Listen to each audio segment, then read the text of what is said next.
José Carlos, ¿cómo definirías el éxito? A nivel personal, llegar al cielo. José Carlos González Hurtado, empresario, escritor y una de las voces más influyentes en la divulgación de la fe, ha dirigido y liderado algunas de las empresas multinacionales más importantes del mundo, como Procter & Gamble o Grupo Carrefour. Ha impartido más de 500 conferencias en 35 países y hoy es el presidente de EWTN, la mayor red de comunicación religiosa del mundo. Yo fui elegido el mejor empresario de Israel y no siendo judío, ¿sabes? Esto da una enorme satisfacción. Todos nos vamos a morir. ¿Qué significa eso? Y me gustaría que lo pensara todo el mundo. ¿Qué significa eso para mi vida ahora? Primero, da gracias. Yo os puedo asegurar que no hay nadie que sea feliz si no se sabe hijo de Dios. ¿Cómo puedes estar enfadado con Dios si piensas que Dios no existe? Yo no estoy enfadado con Mickey Mouse. ¿Qué es Dios? Es ese ser cuya esencia es su existencia. El mal en el mundo demuestra que Dios no existe. Entonces el bien del mundo demuestra que sí. Es decir, el propio concepto de bien y mal demuestra la existencia de Dios. Vidi meliora provoco y se deteriora sequer. ¿Qué quiere decir? Veo lo que es bueno, lo apruebo, estoy de acuerdo y sin embargo hago lo malo. José Carlos, tu último libro es Jesús es Dios. ¿Cómo explicarías esto? Lo más razonable, teniendo en cuenta los descubrimientos de la arqueología, de la historia y de la ciencia, es creer que Jesucristo es Dios. Jesucristo es la única persona que dice de sí mismo yo soy Dios. No lo dice Confucio, no lo dice Mahoma, no lo dice ningún otro. Jesucristo sí dice yo soy Dios. Un principio general acorde al que la gente debería vivir. Haz el bien y evita el mal. Una verdad o un principio que la gente que niega a Dios evita.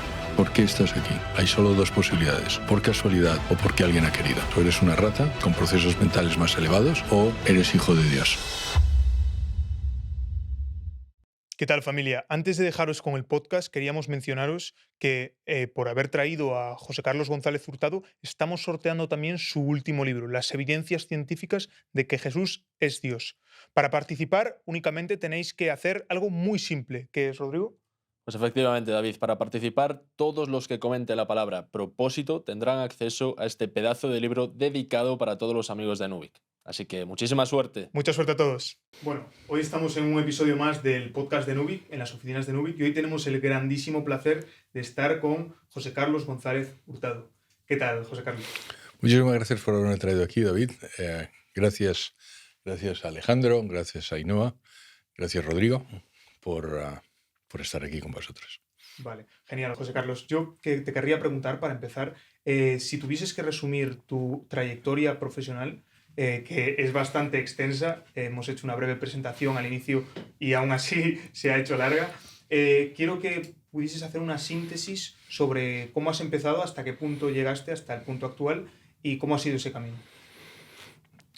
Pues realmente, como sabes, me he dedicado a la empresa.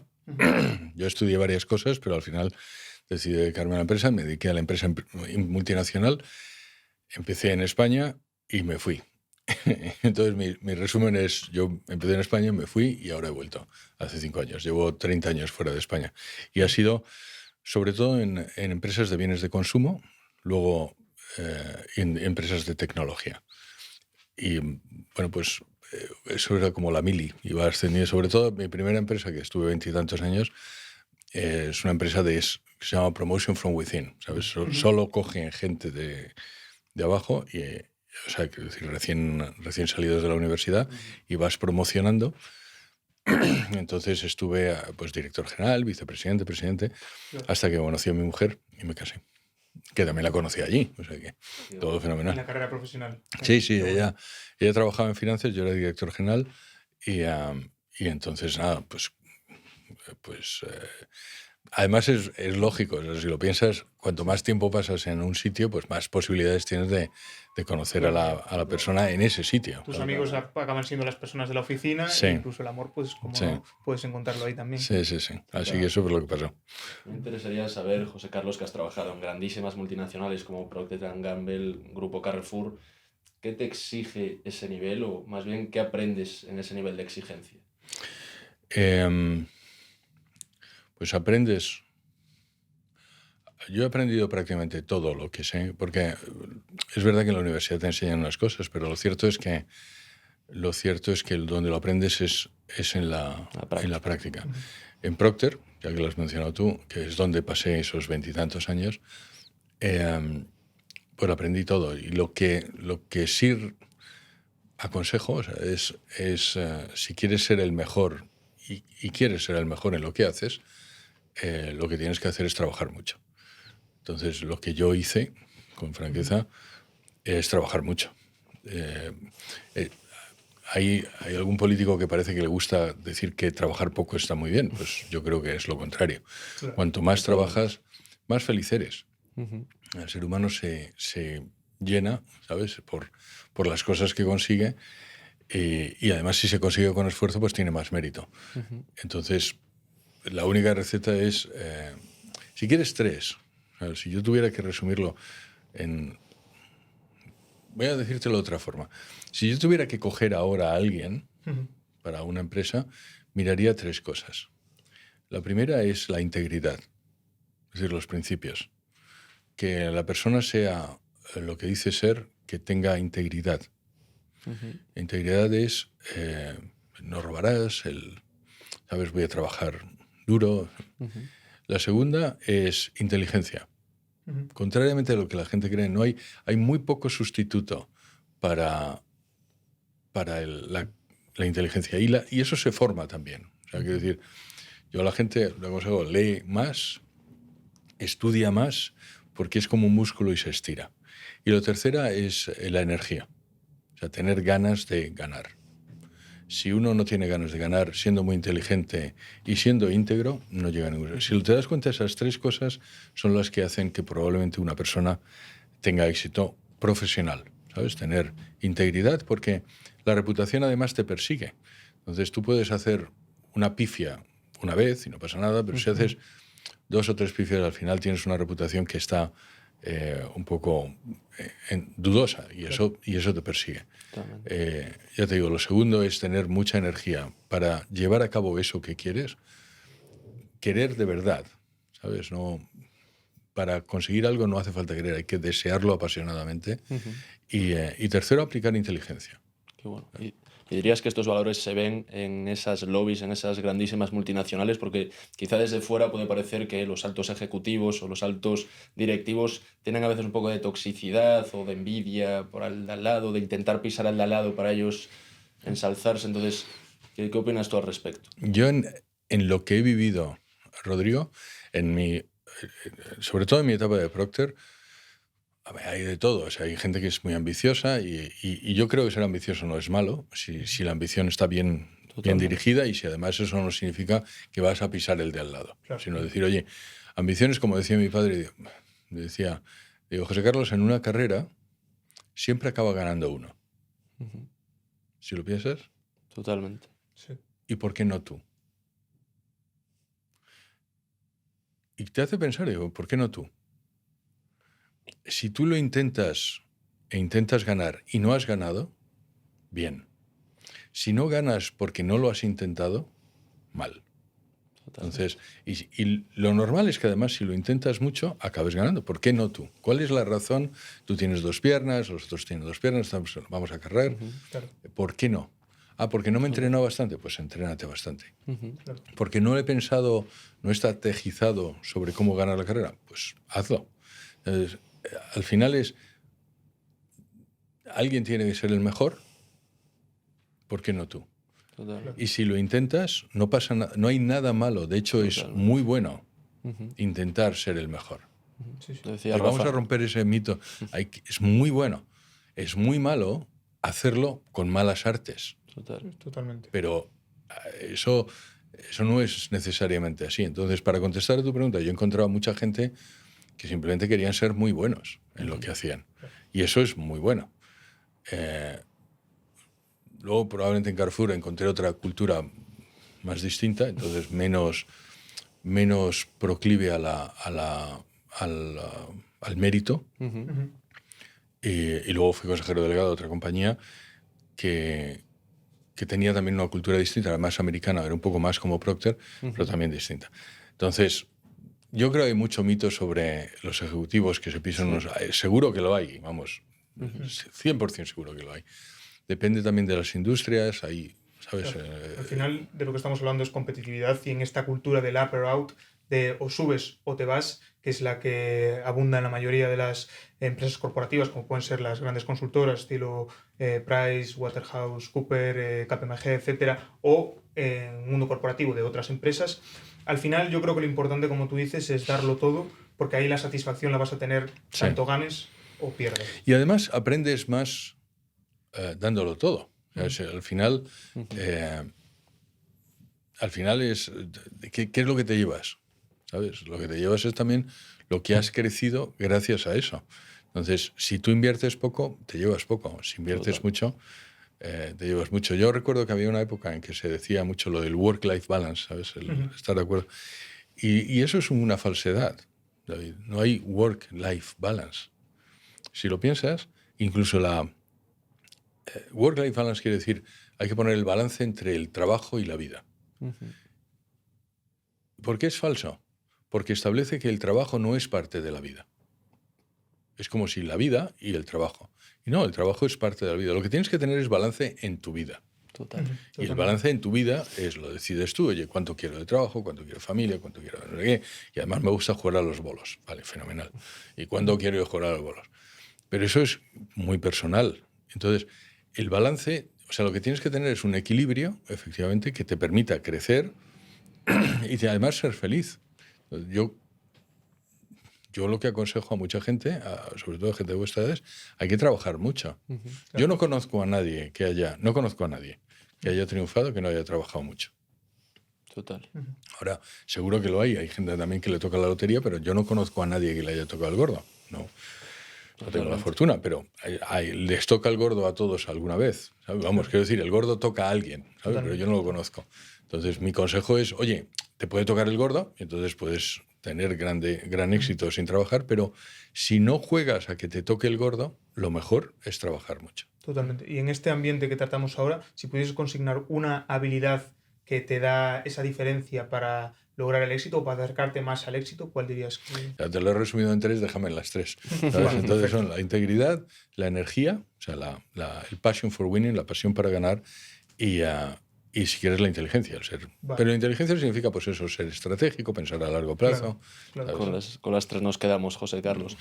Por otra parte, ¿qué errores sueles ver en gente que quiere llegar a la cima, sea como sea, pagando el precio que sea? Pues lo has dicho tú. ¿Sabes? Llegar a la cima, sea como sea, pagar el precio, eso no llegas. Claro. Porque si te falta eso, integridad, y eso a todo el mundo se nos testa en algún momento durante la carrera de los valores, no de los valores, de los principios que tienes. Yo me acuerdo, yo vivía en Ucrania y en aquella época, en Ucrania, en Rusia y en esta época, lamentablemente, probablemente también, pues hay muchas mordidas. Lamentablemente ahora también en nuestro país. Y entonces había una forma de progresar más rápidamente si pagabas al político de turno. Yo puedo asegurar que jamás he pagado una mordida. Claro. De hecho, te paraban en el coche, fíjate, como veían que eras extranjero, te paraban en el coche los policías, con la intención de que les dieras 5 grivnas, que es como $1 una cosa, en aquella época. Y nunca, ¿sabes? Ni siquiera. O sea, te paraban, te empezaban a hacer y la gente, para no estar los 20 minutos con el policía simplemente dándole la tostada, decía, bueno, déjeme en paz. Yeah. Y lo entiendo perfectamente, pero, ¿sabes? Mi decisión fue jamás voy a dar ¿sabes? Las 5 grivnas, el $1 para que me deje en paz. En alguna ocasión, me acuerdo, el policía se debió enfadar y me cogí, era por la noche, yo venía de una cena, me acuerdo todavía, yo tenía un Volvo. Y a veces iba cuando bebía, a lo mejor, o sea, porque no puedes beber nada, o sea, ni una cerveza.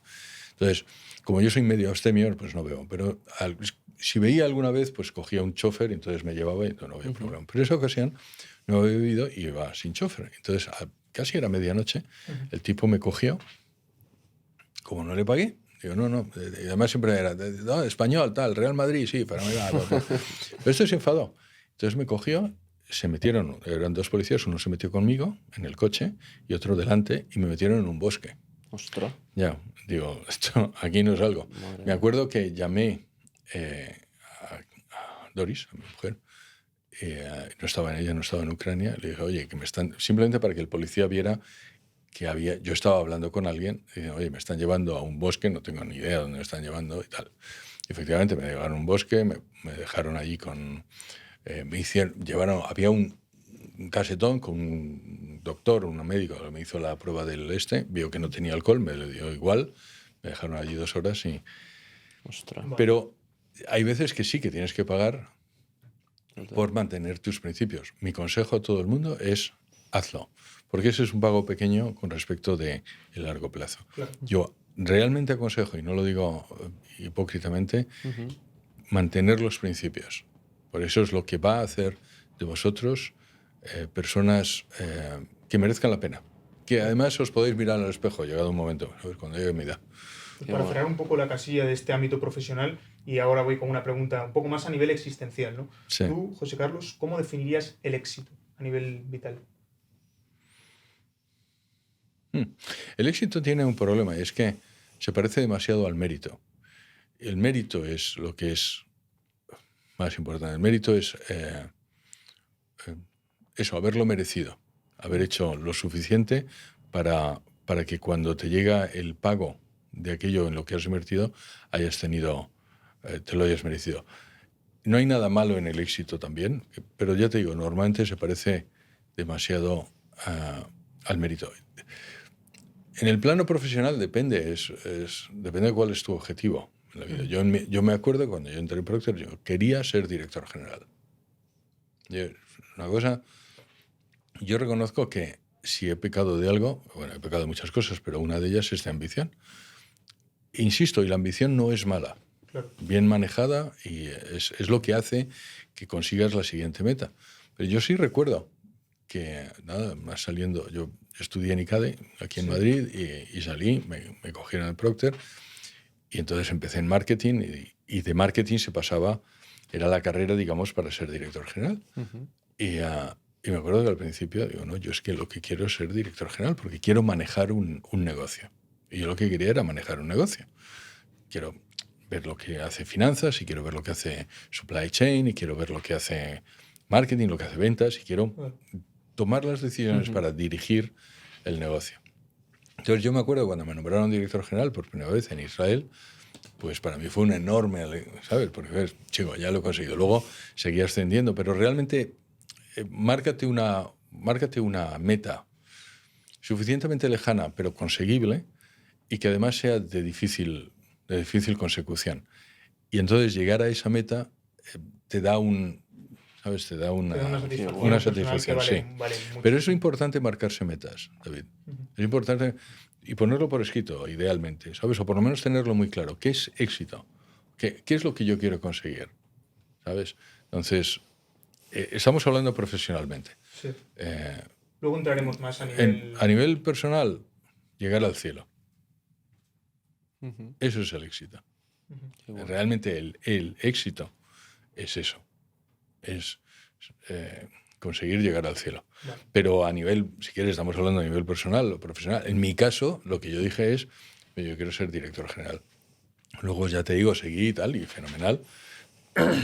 Y es verdad que tuve muchísima satisfacción porque era exactamente lo que quería. ¿Sabes? Yo empezaba en marketing y veías lo que era el marketing, aprendes todo de marketing, todo lo que tú quieras, pero luego cuando llegas y dices, no, es que yo puedo tomar las decisiones. Cuando me tocó aquí en Israel, yo tomé las decisiones de todo. Y además me tocó en medio de la segunda intifada, el shekel, que era la moneda local, se había devaluado casi un 20%, entonces en un momento súper difícil. Y tenía que montar la compañía, porque era la primera vez que había un director general en Oriente Medio, en Procter. Y me lo pasé fenomenal. ¿Qué tal se vive? Bueno. Entiendo que estabas en Tel Aviv. En Tel Aviv, vivía en Tel Aviv. Muy bien, si quitas todo el problema político, pero yo además era el director general de Israel y Palestina, o West Bank y Gaza, que lo llamaban entonces, o Judea y Samaria, pues dependiendo de quién preguntes.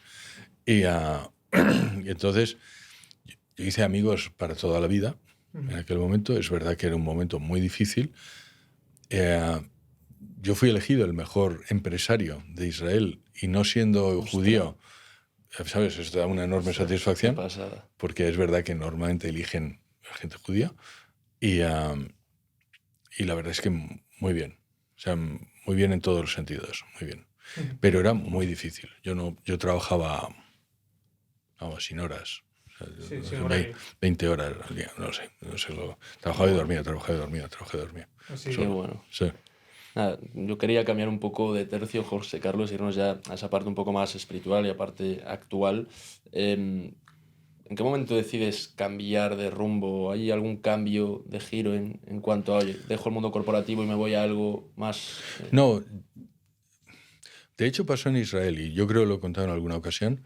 Yo era católico, siempre he sido católico. Y además practicante, no como Alejandro, no como mi hija. O Ainhoa, que está allí callado también. Pero vamos, yo eso es lo que le decía, digo, ser católico no practicante es como ser vegano no practicante, eso no tiene mucho sentido. Pero vamos, pero lo entiendo, ¿eh? Pero es verdad que era practicante como de misa de domingo, un poco practicante, sin que realmente me cambiara. Y fue en Israel. En Israel mi vida cambió, mi familia me dejó. Por las bombas había, ¿sabes? La intifada. O sea, de hecho, Procter evacuó ¿sabes? La compañía. Los que eran israelíes se quedaron. Yo me acuerdo que me quise quedar. Me llamó, todavía me acuerdo, como estamos todavía en la parte medio profesional, me llamó el director de Recursos Humanos de la región, me dijo, José Carlos, te tenemos que evacuar, porque estaban cayendo los Scuds, fue la guerra de Irak y toda esto. Sí, pues, el 11, sí, el 11 de septiembre, la guerra de Irak, entonces, pues un poco como ahora, ¿vale? Sí. Entonces, dice, a los expatriados hay que sacarlos de allí. Y entonces yo saqué a todos los expatriados, que era mi director de ventas, uno de marketing, y yo me quedé. Y me quedé en Israel con mi gente, la verdad. Y además es gracioso porque te daban máscaras de gas, porque, si os acordáis, podía haber caído, había, ¿sabes?, posibilidad de que Saddam Hussein mandara bombas biológicas y tal. Y el gobierno israelí se lo daba a todos los israelíes, con lo cual a mí no. Yo tenía toda mi gente que tenían todas máscaras de gas y yo no. Y entonces me tuve que comprar una. Por no ser israelí no podías recibir la máscara de gas. No te la daba el gobierno israelí. Entonces yo la tuve que comprar en el mercado negro, no me acuerdo dónde tal. Entonces, para mí y para mi familia tenía máscara de gas y tenía bomb shelter, ¿sabes? Esto de bombas y tal. Y el caso es que, ya digo, mi familia se fue. Me quedé al final. El director de Recursos Humanos le dije que no. Mi jefe me dijo, no, José Carlos, te tienes que ir. Yo me acuerdo que le dije que no. Y entonces me acuerdo todavía, Dimitri, que ha fallecido, Dios le tenga en su santa gloria, un tipo fenomenal, uno de mis mentores en Procter, me dijo, mira, José Carlos, o te vas o te vamos. Porque lo que no vamos a hacer es que un director general de Procter muera en un ataque, ¿sabes? Por eso salen las noticias en todos sitios. Entonces me acuerdo que me fui a Ginebra durante un tiempo y luego volví. Bueno, pues en aquella época, que la verdad es que sí fue difícil desde el punto personal, pero también aprendes mucho, ¿sabes? Aprendes lo que es importante. Claro. Y eso es lo que me pasó a mí. Aprendí lo que es a las que no te ves expuestas en una. No. Entonces, yo me acuerdo que aprendí el memento mori, que normalmente ahora lo repito alguna vez, es recuerda que te vas a morir. Yo leyendo un libro sobre arte en la Edad Media, hay un movimiento que es recuerda que te vas a morir, que es la muerte es la gran igualadora. Entonces, da igual que fueras un rey en la Edad Media o que fueras un obispo, lo que sea, al final te mueres y al final todos somos iguales. Y da igual que en este momento que seas un consejero delegado o seas el currito, al final te mueres. Entonces hay que pensar eso. A mí me ayudó a decir, bueno, si me voy a morir, todos nos vamos a morir. Con suerte, vosotros mucho después que yo. Pero todos nos vamos a morir. ¿Qué significa eso? Y me gustaría que lo pensara todo el mundo. ¿Qué significa eso para mi vida ahora? Y para mí significaban 3 cosas. Primero, da gracias. Porque cada momento que está pasando, incluso suelo decir que si yo termino la frase es porque Dios lo permite. No es que Dios se haya olvidado de nosotros. No es que, ¿sabes? Se haya olvidado de Rodrigo. Dice, bueno, ¿dónde está Rodrigo? Ah, está allí haciendo el podcast. No, él sabe perfectamente. Entonces, cada vez que te levantas por la mañana y ves que hay sol, fíjate, nos hemos acostumbrado tanto que creemos que es porque lo valemos. Claro. Y lo cierto es que, si lo ves desde el punto de vista científico, el hecho de que el ser humano esté en esta Tierra y que esta Tierra exista y que este universo exista es prácticamente como si nos hubiera tocado la lotería, pero a lo bestia. Es decir, es prácticamente un imposible. Existe un infinitésimo de posibilidades de que el ser humano exista y de que tú existas. Con lo cual, si eso es así, si hay muy pocas posibilidades de que nosotros existamos y sin embargo todos los días aparece, pues, da gracias. Porque hay alguien, algo, eso que llamamos Dios, que es el que ha hecho que esto ocurra. Entonces, la primera cosa es dar gracias. La segunda cosa es, recuerda que te vas a morir significa también, recuerda que te van a juzgar. Que esto es algo que los curas no les gusta hablar, no les gusta hablar a nadie sobre ello, pero al final de la vida hay un juicio. Que es curioso, porque eso lo piensan prácticamente todas las religiones del mundo. Entonces, para todas las personas que sean escépticos, bueno, esto es una... No, cuando hay algo que prácticamente todos, el ser humano, lo ha dicho desde el principio de los tiempos y que al final va a haber un juicio, eso significa que hacer algo que merezca la pena que en aquel momento podáis poner en vuestro favor. Porque ese juicio es, de acuerdo con mi religión, es el juicio final. Y entonces ahí es donde te juegas todo. Por eso te decía antes que el éxito es ir al cielo. El éxito es pasar ese juicio y con nota. Eso es el éxito. Y la tercera cosa, que significa memento mori, es deja este mundo un poco mejor de lo que te lo encontraste. Es decir, legado, ¿no? Deja un legado. Deja un legado. Para vosotros es probablemente este podcast. Para mí son los libros, o mis hijos, o no lo sé, o gente a la que he podido ayudar. ¿Sabes? Cada vez que me escribe una persona diciendo muchísimas gracias porque he escrito su libro y he vuelto a la fe, y me pasa todos los días, todos los días, Rodrigo. Gente que te dice, bueno, pues muchas gracias porque ahora he vuelto a la iglesia, o me he hecho católico, o gente que me escribe que se va a bautizar. Y curiosamente ninguno de ellos me dice, usted me ha llevado a la fe, qué malo. Sino siempre es al contrario, se mueven de un mal a un bien. Es decir, cuando una persona se mueve de la increencia a la creencia, nunca dice, estoy peor que antes. Nunca nadie te dice, estoy peor que antes. A la inversa, sí. Cuando una persona pierde la fe, normalmente lo hace muchas veces con rabia o con dolor y está en una situación peor que estaba. Pero las personas que me escriben, no. Entonces, la tercera cosa es eso, deja un legado. Haz que, ya te digo, que este mundo sea mejor que cuando tú... ¿Sabes? Que David vino aquí y él hizo el mundo mejor. Aunque solo sea para tu círculo pequeñito. De hecho, empieza con tu círculo pequeñito. ¿Sabes? No, un gran error de muchos, yo creo, políticos es pensar cambiar el mundo y no se cambian ni ellos. Claro. Tú tienes que empezar cambiándote tú, cambias a, ¿sabes? O sea, tu novia, tu madre, tu mujer, tu hijo, lo que sea.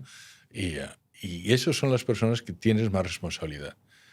Haz la vida mejor para ellos.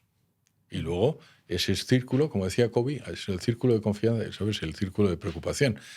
Ese círculo se va ampliando. A medida que vas trabajando sobre el círculo más estrecho, cercano a tuyo, ese círculo se va ampliando. Y eso es algo que además yo he comprobado.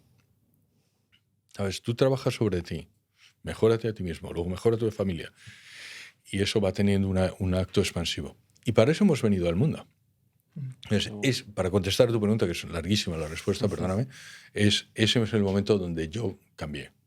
Eso no cambió mi carrera. De hecho, yo seguí en Procter, luego fui vicepresidente, luego me mandaron al este de Europa, estuve en Ucrania, en Rusia, luego fui presidente, estuve en Braun, en Alemania, luego pasé a Carrefour, luego pasé a otro sitio. Entonces, mi carrera siguió. Pero sí es verdad que ya mi vida tenía, si quieres, una dimensión mucho mayor, que era yo me tengo que salvar, y eso estaba muy presente en mi cabeza. ¿Sabes? Decir, oye, ¿cuál es el legado que dejas? ¿De verdad estás dando gracias a Dios por cada momento que...? Y es una cosa que casi tengo una obsesión. Es que es tan injusto que no le demos gracias. ¿Sabes? Es injusto porque, chico, porque tú estás aquí porque Él quiere. ¿Sabes? Porque Dios quiere. Sí. Hace 13.700... Cuando aprendes algo también de ciencia, te das cuenta de que todo es un devenir. El universo fue creado hace 13.700 millones de años. Y en aquel momento, David, ese que llamamos Dios pensó en ti. Eso es extraordinario. Porque tú, si te echas para atrás, tus padres, tus abuelos, ¿no? Te das cuenta de que no hay nada que no haya estado planeado. No hay nada al azar. Nada. Y tú estás aquí porque ese que llamamos Dios te quiso a ti particularmente, a Ainhoa particularmente, e incluso a Alejandro,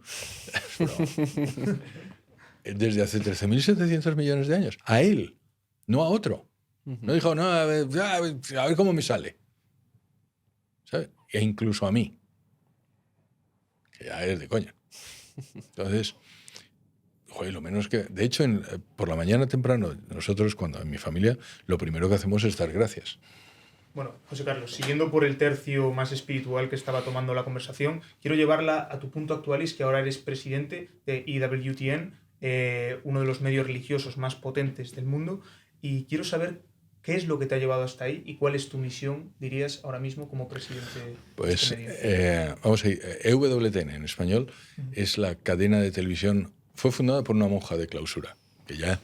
O sea, si lo piensas, vamos a ver, una monja de clausura que además estaba en silla de ruedas en Alabama, que tiene un 0.5% de católicos, es el sitio que menos densidad de católicos tiene al mundo, funda el medio de televisión religioso más grande del mundo. Lo ve ahora 160 países, 600 millones de hogares todos los días, es dueño de Aciprensa, que es una cadena de noticias, de National Catholic Register, que es un periódico. Tal. Entonces, lo hemos traído a España hace 5 años. La historia también es providencial. ¿Qué es la providencia, David? La providencia, quizás esa fuerza divina que nos conduce a nuestro destino. ¿Entiendes? Más o menos. Es el actuar ordinario de Dios sobre las cosas. ¿Sabes? Es la diferencia entre un milagro, que es una cosa extraordinaria, y la providencia te va guiando. La providencia es el hecho de que yo esté aquí con vosotros. Fue providencial. Entonces, lo que pasa es que la providencia cuenta con que tú digas que sí o no, ¿sabes? Luego, ella te propone y ¿sabes? Y luego tú tienes que, en el uso de vuestra libertad, tenéis que decidir. Sí. Y no pasa nada, lo digo porque tampoco es de un gran dramatismo decir, oye, pues le he dicho que no a Dios. Él insiste. ¿Sabes? Una cosa que he aprendido es que Dios insiste. A ver, cuando Alejandro se aleja de la iglesia, él insiste, va a insistir. Hasta el último día va a insistir. ¿Por qué? Pues porque lo quiere. ¿Por qué lo quiere? Porque es su hijo. Vosotros no tenéis hijos. No hay una cosa, no haría nada, yo haría todo por mis hijos. Claro, yo a veces... perdona que te interrumpa, José Carlos, sí. Cuando pienso en el amor de Dios sobre nosotros, lo pienso como si yo fuese un padre y tuviese un hijo. Pues cuando lo tengas, te darás cuenta de que sí, es un reflejo muy bueno y que ayuda mucho. Porque es verdad que no quieres a los hijos por lo que hacen. Por supuesto que si lo hacen todo bien, mejor, ¿vale? Pero no los quieres porque te quieran. Por supuesto que si te quieren, mejor.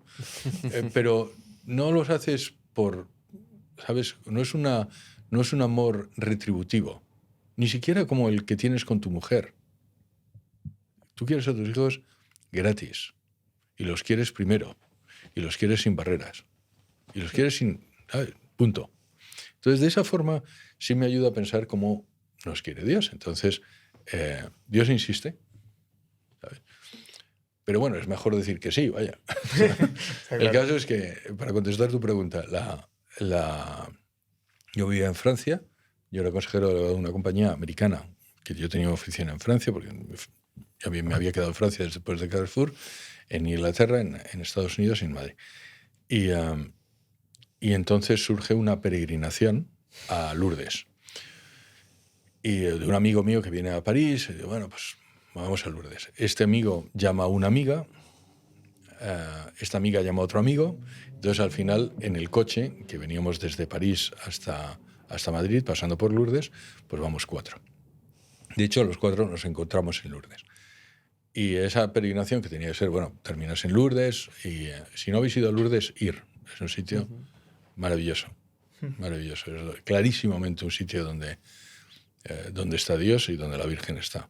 Y entonces, bueno, pues bajando, pasamos por Torre-Ciudad, pasamos por Barbastro, hay un Museo de los Mártires en Barbastro.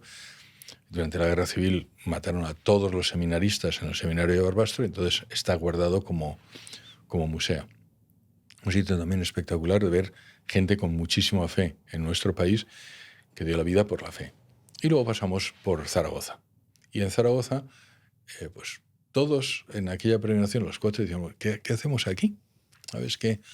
Porque yo conocía más a uno y los otros 2 menos, y todos coincidía con... Yo estaba vendiendo mi empresa, los otros 2 que eran médicos estaban cambiando su clínica, el cuarto era una agencia de publicidad y también estaba vendiendo la agencia de publicidad. Digo, joder, qué casualidad, ¿qué es lo que quiere Dios de nosotros? Y es algo que aconsejo a todo el mundo que se pregunte, porque Dios tiene algo previsto para ti.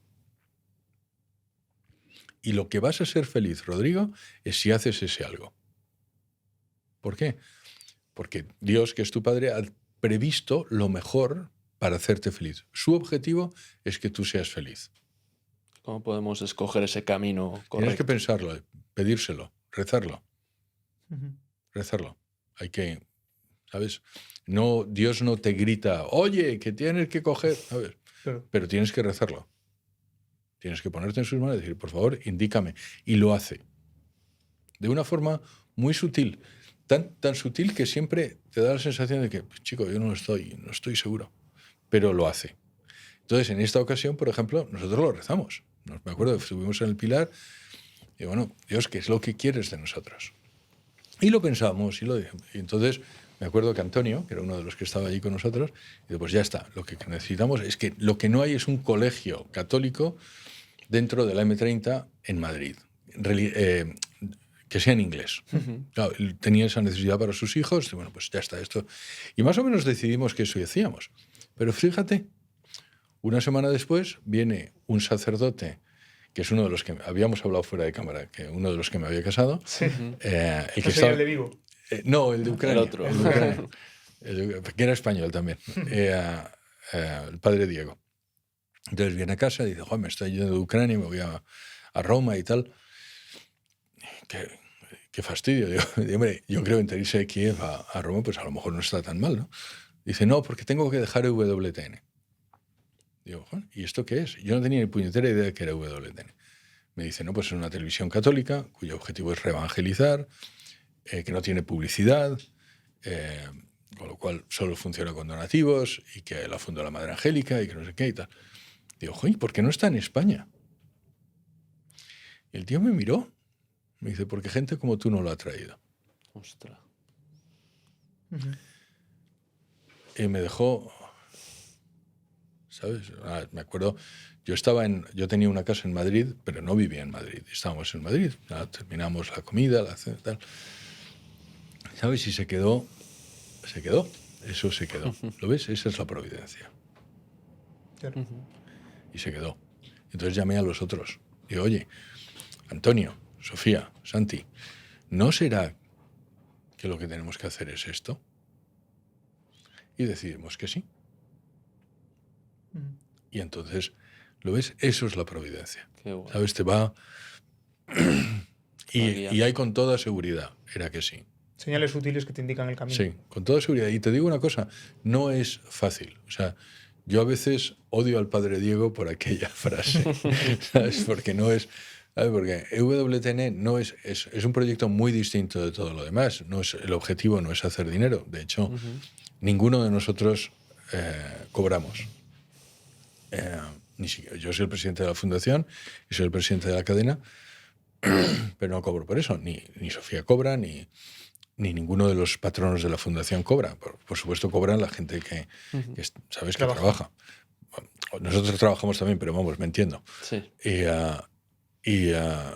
Y además cuesta mucho, por ejemplo, a mí me cuesta muchísimo pedir dinero y sin embargo es lo que tengo que hacer. Entonces, Dios me lo ha puesto y dice, ¿sabes? Lo que hablábamos antes. Me cuesta. Entonces, cada presentación que hago, esto lo digo para que las personas que vean este podcast Claro que sí. sepan, Claro. sepan, lo digo, yo es que he hecho el voto de que tengo que pedir dinero. Entonces, como me cuesta mucho, en cada presentación, en cada conferencia que hay, al final pongo las slides de WTN y pido dinero. Y la verdad es que con muy poco éxito, tengo que decirlo, porque en España casi nadie da dinero. O yo lo hago muy mal, vaya. Pero lo cierto es que lo hago. Entonces me cuesta muchísimo. Y luego también es, ¿sabes? Lo fundamos y vino la pandemia. Entonces, como no tenemos publicidad y como nuestra única forma es presentarlo, tú imagínate, en medio de la pandemia, Claro. no podíamos presentarlo. Entonces yo me acuerdo que llamé a Alabama, que es donde está la central, digo, oye, pues va a ser que no podemos salir porque fíjate y tal. Y una vez más, la providencia dijo, el tipo, Michael, que es el consejero delegado, que es un amigo, me dice, José Carlos, ¿y si ponéis la cadena en el streaming, vamos, en la señal hispanoamericana? Entonces hacemos una cosa que se llama nesting, que es metes la cadena dentro de la señal hispanoamericana. Y así empezamos. Empezamos con Movistar, luego cogemos Vodafone, luego Orange, luego Digi, luego... Entonces ahora estamos en todas las plataformas, que sacamos un canal de YouTube, fue muy bien, gracias a Dios. Sacamos televisión a la carta en la web. La gente, yo animo a todo el mundo que vea WTN, que es gratis y no tiene publicidad y no tienen que pagar nada. Pero si lo pagan, fenomenal, pero si no, no tienen que pagar nada. Y es contenido que te hace mejor. O sea, una de las cosas... Cuando he vuelto a España, y hablábamos también de esto fuera de cámara, yo he visto que España tiene, vamos a decirlo así, áreas de oportunidad, ¿vale? De una forma elegante. ¿Y por qué? ¿Por qué España está peor socialmente ahora que cuando yo me fui hace 40 años, 35 años? Pues entre otras cosas por los medios de comunicación. Porque los de medios de comunicación han destrozado mucho. Han ido contra la familia, han ido contra Dios, han intentado arrancar a Dios de vuestras familias y arrancar a la familia de Dios. ¿Por qué lo han hecho? Pues chico, cada uno lo sabrá.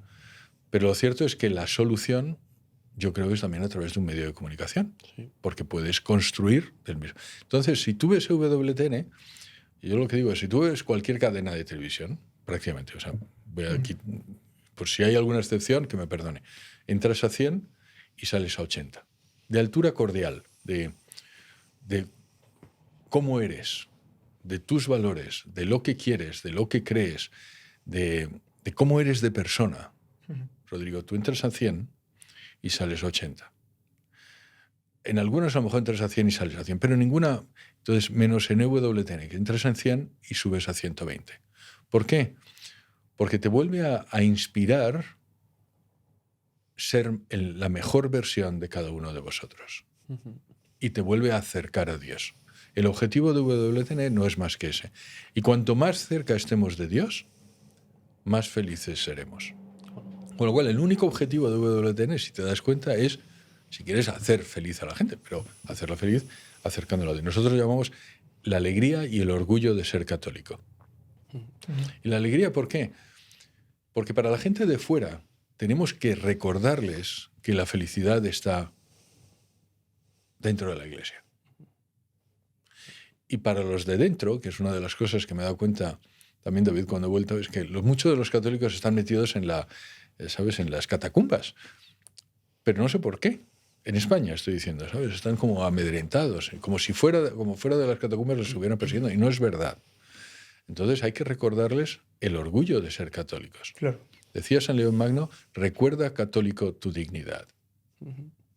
¿Tú estás bautizado? Sí. Y tú también. Yo también. Y yo también. Eso significa que somos hijos de Dios. ¿Qué significa eso? No hay nada más importante. No hay ningún título más importante. Tú vas a heredar a Dios.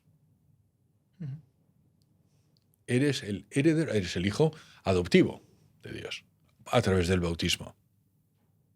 Eso no hay nada más. ¿Por qué? Ahora voy a entrar ya en otra vereda. ¿Por qué nos odia el diablo? Por eso. Porque siendo caquita como somos, porque es verdad que el ser humano... Pues, tiene sus imperfecciones. No, vamos a decir alguna, Es sí, imperfecto. alguna. Pero siendo eso, Dios ha decidido que nos hace herederos. Sin ningún mérito por nuestra parte, por lo menos por la mía. Y sin embargo, Él ha decidido, no, José Carlos, te quiero tanto que voy a hacerte heredero del reino. Heredero de Dios, hijo de Dios. ¿Qué título hay más importante que ese? Nada. No podéis ser nada más que eso. Sería otra cosa, consejero delegado, patatín, patatán, me da lo mismo. Pero nada. Y eso es lo que nos recuerda EWTN. Con José Carlos, quería contar una anécdota. Yo recuerdo hace 2 años en Francia que estuve allí viviendo. Me acuerdo de escuchar un podcast tuyo y me acabo de acordar diciendo, tú entras a 100 y sales a 120. Y me acuerdo de escuchar uno tuyo con Pedro Urbaum y decir literalmente eso, que acabé y estaba a 120. Entonces, vamos a seguir de cerca lo que comunicáis en EWTN y me gustaría saber tu opinión, José Carlos, por qué en un mundo cada vez más polarizado es más importante que nunca comunicar sobre fe y sobre Dios. En cualquier mundo no polarizado. ¿Sabes? Yo normalmente no hablo de política, vamos, de luego... hay tanta política en todos sitios, Sí. ¿sabes? Que es asfixiante. Y yo creo que la política es fantástica, ¿eh? O sea, de hecho, yo me acuerdo cuando era pequeñito, yo quería ser político. Claro que no sabía muy bien qué era la política. Pero era un poco como lo de quiero ser director general. Claro. Pero en España todo es político, ¿sabes? Tienes un coche y ya eso significa que eres... O vistes de una forma y eso significa... Es demasiado. Pero para contestar a tu pregunta, ¿por qué es necesario hay que hablar de Dios en todo momento? Porque además existe una tendencia de que el ruido del mundo te hace olvidarte. Y a mí me ha pasado... ¿sabes? Desde niño yo era más creyente y luego, pues oye, el mundo empieza a echar... Fíjate que no nos creemos mucho, los cristianos no nos creemos mucho a Jesucristo. Y lo tomamos un poco a broma. Pero todo lo que dice, lo dice deliberadamente. Y lo dice con una razón. No, Jesucristo no hay nada en los evangelios que diga, oye, de pasada, por cierto. Entonces, cuando cuenta la historia del sembrador que tira las semillas, fijar que eso nos puede pasar. Y hay algunas semillas que caen en terreno pedregoso y no dan fruto. Y hay algunas semillas que crecen fuerte, pero que enseguida se agostan. Y eso nos puede pasar, que es, por ejemplo, la emotividad en la fe. ¿Sabes? Que, oye, siento ese calor interno de la presencia de Dios, pero eso... Si no le das fundamento, se puede pasar. Y luego hay otro que es las zarzas. Dice, crece, pero luego las zarzas se acaban con ello. Eso es lo que a mí estuvo a punto de pasarme. Es decir, oye, mi fe creció, pero luego está el mundo. Entonces está todo lo del mundo. A ver, lo malo, lo bueno y lo menos bueno. Entonces eso puede hacer que te acabes... Entonces, ¿por qué es bueno hablar de Dios? Porque es bueno para mantener la vista fija en el horizonte. Hay una frase que dice que no hay buen barco, no hay barco que vaya a buen término si no sabe dónde quiere ir. Entonces, lo que tenemos nosotros que tener claro es que nuestro objetivo en la vida es al final ganar el cielo. Y mientras tanto, oye... Insisto, dejar este sitio mejor que lo encontraste, todo lo que hemos dicho antes. Pero, y el objetivo del enemigo es empujarte para que se te olvide. Entonces, tú eras cristiano practicante y luego dejas de serlo. Y luego dejas de ser cristiano. Y luego dejas de ser hombre. Entonces, si te das cuenta, el ser humano, al principio todos los árboles parece que crecen rectos. Sin embargo, algunos se va para allá. Pero al principio casi no se nota. Entonces, lo importante es mantener el rumbo con toda seguridad, decir, bueno, esto es lo que yo quiero para mi vida. Y además, lo suelo decir, ahí está la felicidad de vuestra vida. O sea, yo os puedo asegurar que no hay nadie que sea feliz si no se sabe hijo de Dios. Claro. Hilando ahora con este tema que estamos tratando, José Carlos, y rememorando tu libro acerca de las evidencias científicas sobre la existencia de Dios, me gustaría que pudieses tratar cómo convencerías a una persona totalmente escéptica que niega a Dios en rotundo sobre su existencia. Depende, es una pregunta, depende de la persona. Te voy a decir, porque el escepticismo absoluto prácticamente no existe. O sea, cuando una persona, hay veces que las personas de fe me dicen, oye, yo tengo dudas de fe. Digo, normal. O sea, ¿sabes por qué? Porque no tienes a Dios como... ¿Es hora de día? Sí. ¿Hay alguna duda sobre ello? No. Pero ese conocimiento que tienes directo, donde no tiene ninguna influencia tu voluntad sobre ese conocimiento, hay pocas cosas. ¿Tú sabes que tu padre es tu padre? Sí. ¿Cómo lo sabes? Lo intuyo. No, lo sabes. No, de forma certera. Sí lo sabes. Pero no tienes la misma evidencia de que es de día.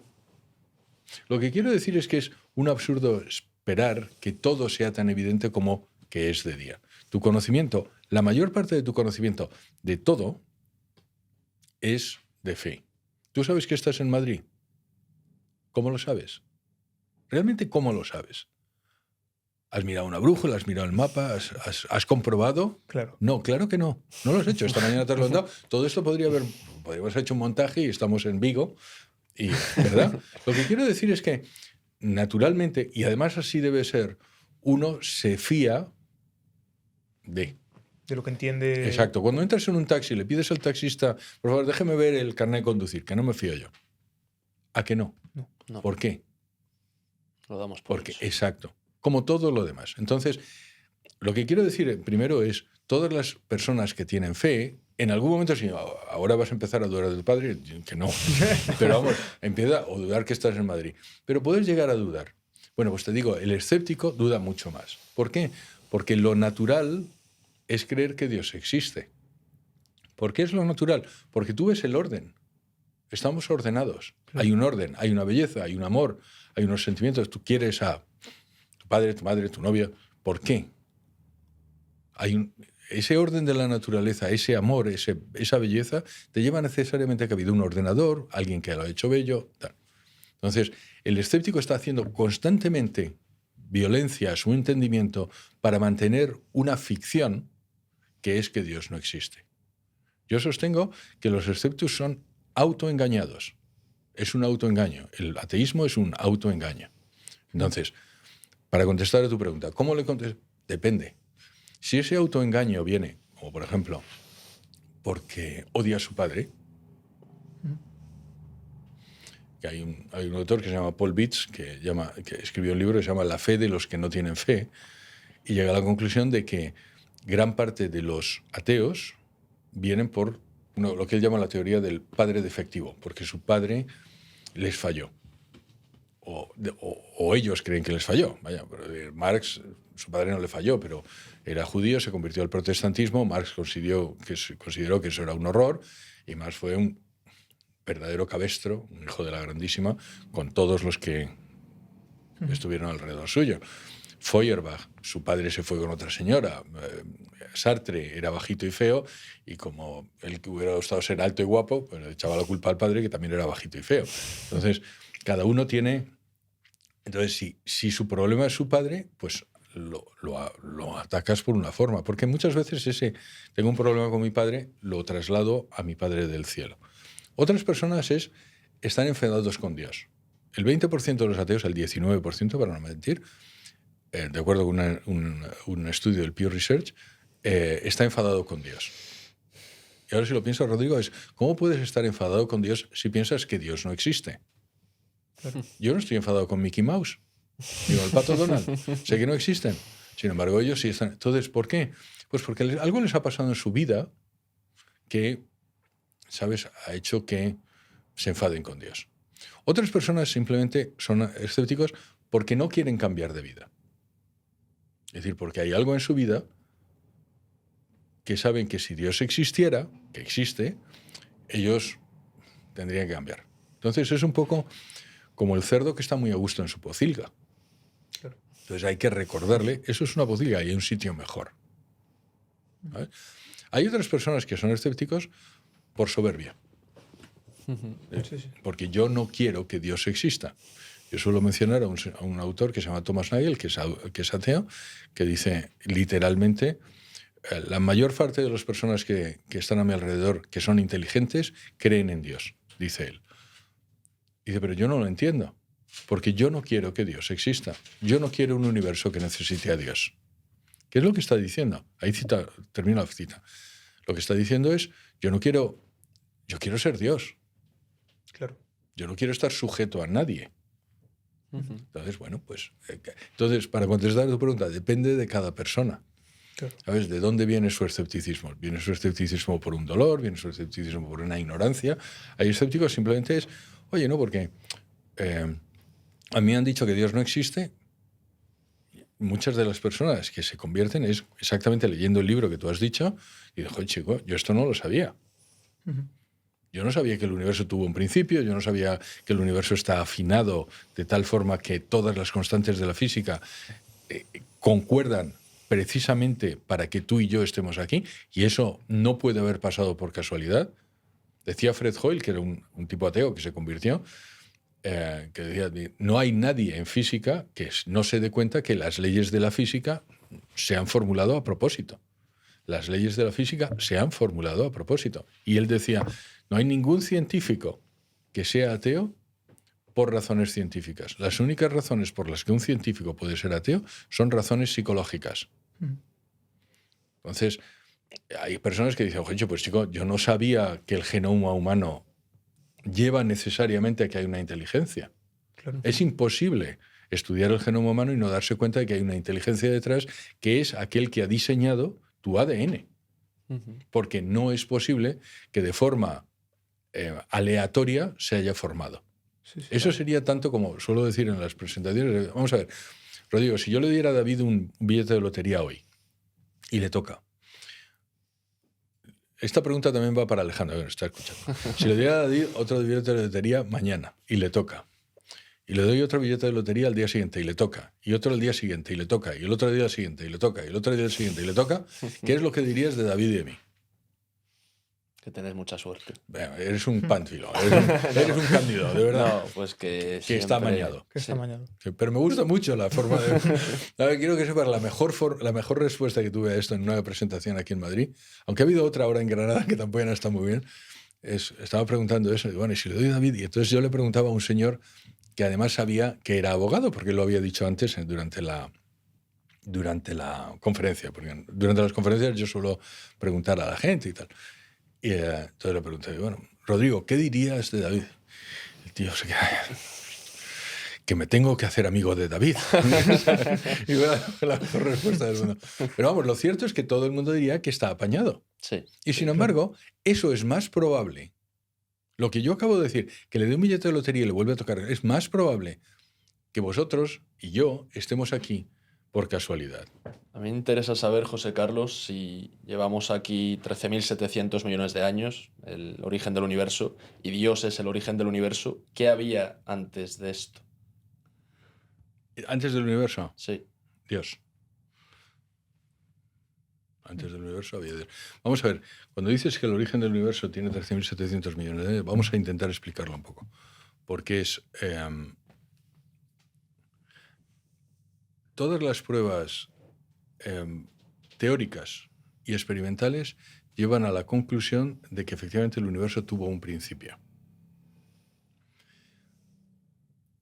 Ese principio es lo que se ha dado en llamar el Big Bang. Eso pasó hace 13.700 millones de años. Las pruebas experimentales son la radiación cósmica de fondo, que lo descubren Penzias y Wilson en el año 1966, que les lleva al premio Nobel en el año 1972, y que demuestra que el universo efectivamente hubo una primera gran explosión, que es la que toda la materia estaba condensada en menos de la cabeza de un alfiler y después se expande. Después está el satélite Relict 1, que es el de la Unión Soviética, que viene y que Dice, pues sí, efectivamente. De hecho, lo mandaron para demostrar lo contrario, porque el Big Bang pone en serios apuros la teoría materialista. De hecho, la Escuela de Ciencias de la Unión Soviética, entonces, decía, el Big Bang es el mayor reto que tenemos los materialistas. Y sin embargo es verdad que viene después, llega de vuelta a la Tierra después de la caída del muro de Berlín y viene a demostrar lo mismo. Luego hay un satélite norteamericano, se llama el proyecto COBE, que lo lidera un señor que se llama George Smoot, que luego fue Premio Nobel de Física en el año 2006. Él era ateo y cuando vuelve el satélite demuestra efectivamente que el universo tiene 13.700 millones de años, que se expande, que tiene 9.000 millones de años luz de extensión, que tiene 10 elevado a 53 kilogramos de masa. Es decir, sabemos lo que pesa, lo que mide y cuándo empezó el universo. George Smoot se convierte y se hace cristiano a raíz de eso. Luego hay otro satélite que se llama el WMAP, que vuelve a la Tierra en el año 2012, que vuelve exactamente a comprobar que el universo tiene 13.751 millones de años, más o menos un 1%. O sea, con lo cual está repetidas veces comprobado. Y luego, teóricamente, hay unos teoremas que se llaman de Penrose-Hawking, que también vienen a demostrar eso. Hay una posibilidad de que no sea así, entonces luego hay otros teoremas que se llaman de Borde-Vilen-Kiniguth, del año también 2014, que se llaman del límite del tiempo pasado, que viene a demostrar que en cualquier universo o multiverso que tenga la constante de Hubble-Lemaitre mayor que 0, es decir, que se expande, es decir, como el nuestro, necesariamente ha tenido que tener un principio. Y algún físico que todavía, incluso en Internet, pues esto es lo que yo llamo el ateísmo de las fisuras. Oye, voy a intentar que esto no sea así porque a mí me conviene para mi ideología atea y escéptica. Mire, los hechos son así. De hecho, en el teorema de Borde-Vilen-Kiniguth dice, incluso que demuestro en el libro, que, vamos, no lo demuestro yo pongo las demostraciones, que el universo no puede haber sido el universo que rebota, que se llama, es decir, hay un Big Bang, un Big Crunch, un Big Bang, un Big Crunch, eso no es posible, pero incluso en eso los señores Borde-Vilen-Kiniguth llegan a la conclusión de que necesariamente ha tenido que tener un principio. Y luego, desde el punto de vista de las matemáticas, también le digo a cualquiera de estos físicos que aparece en YouTube, que insisten en decir eso, que se lean los teoremas de Hilbert de la negación de los infinitos actuales. Desde el punto de vista de las matemáticas, un matemático, probablemente de los más importantes del siglo XX, que se llama Hilbert, que llega a la conclusión de que un infinito actual no puede existir. Un universo eterno hacia el pasado es un infinito actual. Luego, desde el punto de vista de las matemáticas, desde el punto de vista de la física, no puede existir. Ahora bien, es verdad que hay un momento cuando hay la explosión que se llama la singularidad, donde sabemos que las leyes de la física no aplicaban y no sabemos exactamente qué pasó. Lo que sí sabemos es que antes, y esto está mal dicho porque no había tiempo, no había nada. Entonces, hay muchos de los físicos que, para marear la perdiz y jugar al escepticismo de las fisuras, dicen, bueno, es que realmente no sabemos qué es lo que pasó. Sí, sabemos que no había. Es verdad que en el momento de la gran explosión las leyes de la física no aplican y no sabemos cómo pasó. Pero sí sabemos que había un momento, insisto, mal dicho porque no hay tiempo, anterior donde no había ni tiempo, ni materia, ni espacio. Y voy a intentar explicarlo. Porque el hecho de que el universo apareciera hace 13.700 millones de años, ¿qué es el universo? Es la materia, claro, pero también el tiempo y también el espacio. Y si lo piensas, tiene sentido. ¿Por qué? Porque si aparece la materia en algún momento, entonces, ¿cuándo? Y si aparece la materia en algún sitio, entonces, perdón, en algún sitio, entonces ¿cuándo? Y si aparece en algún momento, entonces, ¿dónde?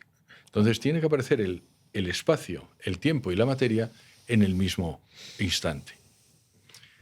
¿Qué quiere decir eso, Rodrigo?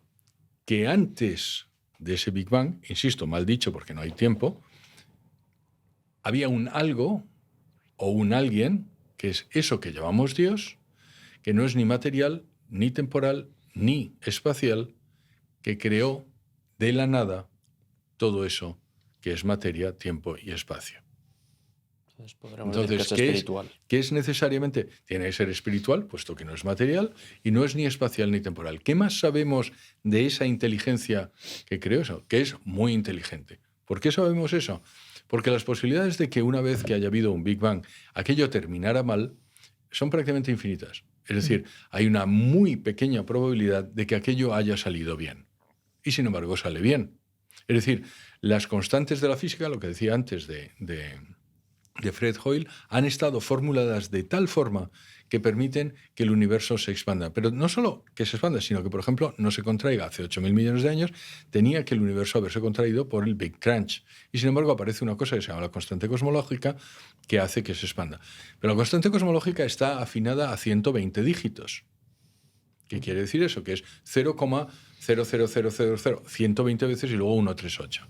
No hay nadie en física, menos, insisto, algún físico que aparece en Internet, que no sepa que la constante cosmológica no se ha formulado sino a propósito. Es imposible que esa constante haya sido formulada por casualidad. Es decir, ya tenemos que ese que creó el universo ni es espacial, ni es temporal, ni es material, es enormemente inteligente, eso que es lo que los cristianos llamamos omnisciente, y además cuida de su creación. Es decir, es bueno. Y si te das cuenta, eso empieza a parecerse mucho a lo que llamamos Dios. Y eso es lo que dice la ciencia. Y ahora, la pregunta ¿sabes?, de los materialistas, bueno, ¿y entonces quién creó a Dios? Y la respuesta es nadie. ¿Por qué? Porque Dios es el ser que existe. Está en su propia definición. Tú, yo, somos contingentes. Es decir, pasamos de la nada a existir y del existir a la nada. Contingente significa que nuestra existencia no es necesaria. Yo no soy necesaria. El universo existiría sin mí. La esencia de Dios es su existencia. Eso quiere decir que sí es necesaria. Es el primer ser necesario. Y yo la pregunta que le hago a los materialistas cuando tienen un problema con entender que hay un ser eterno y necesario es, ¿ustedes estaban muy contentos cuando creían que el universo era eterno y la materia era eterna? Ahora sabemos que no es verdad, pero no tenía un problema en aceptar la materia eterna. Si te das cuenta, los materialistas, desde Parménides hasta aquí, siempre aceptaban que la materia era eterna hacia el pasado. Ahora sabemos que eso no es así. Pero si ustedes no tienen un problema con aceptar la materia eterna, ¿por qué tienen un problema en aceptar un Dios eterno? Si te das cuenta, lo que está pasando es que lo que no quieren es la existencia de un Dios eterno. No tiene un problema con el concepto de eternidad. Es un problema con la eternidad aplicada a Dios. Cuando la eternidad se la aplica a la materia, ¡hey!, estoy fenomenal. Pero si la eternidad se la aplico a un ser racional, a un ser personal, que es eso que llamamos Dios, es cuando los materialistas se revuelven y dicen, no, eso no puede ser. Entonces, muy sencillo. ¿Qué es Dios? Es ese ser, el sum esse subsistens, que decía Santo Tomás, el ser cuya esencia es su existencia. Yo creo que te he contestado eso. Cuesta a veces pensar en algo tan macro como es Dios, piensas en la longitud del universo, en la amplitud del universo, en la eternidad de Dios, y dices, Dios está preocupando por mí, que soy algo tan micro en esa eternidad y en esa... ¿Y eso no es la pera? ¿Y eso no te hace sentir mejor? Sí. Y ahora la pregunta del ateo, bueno, entonces, ¿lo crees porque te hace sentir? No. Me hace sentir mejor porque es verdad y tú estás en la miseria porque has decidido estar así. Es una decisión. Sí, pero había un señor que se llama John Eccles, que también es premio Nobel, que viene a decir lo mismo, decir, no, es que un universo que hubiera sido un poquito más pequeño habría colapsado, no hubiera funcionado. Es que el universo tiene esa longitud porque es, digamos, la dimensión que permite que funcione hasta ahora. Y ahora, ¿qué es Dios? Primero, ¿podemos entender todo de Dios? No. Con lo cual, el hecho de que no entiendas todo de Dios, lo único que hace no es que Dios no exista, sino que tú no eres Dios. La demostración de que tú no eres Dios es que no puedes comprender todo de Dios. Con lo cual te voy a dar una mala noticia, David, no eres Dios. ¿Vale? Eso es muy, muy lamentable para muchos ateos, porque le dicen, yo no soy Dios, y entonces es cuando se... Decía Nietzsche cuando la frase esta de Dios ha muerto y ahora el hombre ocupa su lugar. Es una pena porque la gente no se acuerda de eso, es verdad, pero no se acuerda cómo murió Nietzsche. ¿Sabes? Es uno de esos ateos lamentables que ha hecho mucho daño, murió loco, sifilítico, abandonado, babeando, y sus últimas palabras escritas son sobre Jesucristo. Ostras. Y la gente no lo sabe, pero es una de esas personas que estuvo peleando contra Jesucristo hasta su último, padeció lo que tuvo que padecer. Yo lo digo porque hay que tener cuidado con los héroes que uno elige. Muchas veces, ¿sabes? Nietzsche, un tipo inteligente, y es verdad que era un tipo inteligente, pero un tipo muy soberbio, muy equivocado y muy, muy triste. Y una vida la palabra técnica es una vida de mierda, con perdón. Sí, sí. Pues lo digo por perdón, no, Totalmente. pero efectivamente murió babeando, ayudado por su hermana y escribiendo sobre Jesucristo mientras había perdido la razón. Pero efectivamente, porque el Señor Nietzsche lo diga, Dios no va a existir. Dios existe y lo único que hacía es probablemente llorar por el hecho de que había perdido uno de sus hijos, pero nada más. Entonces, sí, la ciencia necesariamente lleva a Dios. Y ahora pensemos lo que te decía, ¿qué es Dios? Tú imagínate, hay una definición que lo pongo en el primer libro, que es de Scott Hahn, con otro científico, que dice, Dios es aquel que tiene todas las posibilidades en su cabeza de todos los seres humanos, de todo lo que puede pasar. Uh-huh. Y en cada momento decide lo mejor para toda la humanidad. Eso no significa que sea lo mejor para ti en este momento, pero sí para ti a largo plazo. Entonces, él tiene todas las posibilidades de todo lo que puede pasar. Sabe todas las decisiones que tú puedes tomar. Y llega a las conclusiones de cuáles son las consecuencias de cada una de esas decisiones. Y teniendo eso en cuenta, siempre realiza lo mejor para su creación. Es un poco, en el segundo libro, cuando hablo de los teoremas de indeterminación de Heisenberg, eso lleva, fíjate, Heisenberg, que hablábamos también antes fuera de cámara, que es probablemente el físico más importante de la historia de la humanidad, sí, más que Einstein. ¿Vale? Un tipo muy cristiano, muy religioso, y sus teoremas de indeterminación vienen a demostrar que el ser humano es necesariamente también libre. Que quiera leerlo, que lo lea hay un capítulo dedicado a eso en este libro de aquí. Vale. No, en el libro anterior, perdón. Sí. Pues, siguiendo por esta línea, José Carlos, a mí me interesaría saber si Dios es eterno, Dios es todo, el diablo. Quiero formular dos preguntas. Lo primero, que ya te la han formulado y me gustaría volver a hacerlo aquí, es si existe, y si existe y es así, ¿por qué Dios permite la existencia del mal? El diablo no es más que un ángel, no es más ni menos que un ángel que decidió rebelarse contra Dios. Y dice la historia que 1/3 de los ángeles lo hicieron. ¿Por qué Dios lo permite? Porque Dios nos da la libertad. Entonces también le da la libertad a los ángeles y ejerciendo esa libertad, pues decidió rebelarse contra Dios. La segunda pregunta es, ¿por qué permite Dios el mal? Esta pregunta la he respondido. Yo creo que es la mayor objeción que tiene un escéptico contra el teísta. Es, oye, ¿por qué existe el mal en el mundo? Y hay muchas respuestas que también he dado ya también, pero te voy a dar otra consideración previa. Tú imagínate que tú me dijeras, no, el mal en el mundo demuestra que Dios no existe. ¿Vale? Que es una objeción que suelen hacer los escépticos. Una respuesta sería, entonces el bien del mundo demuestra que sí.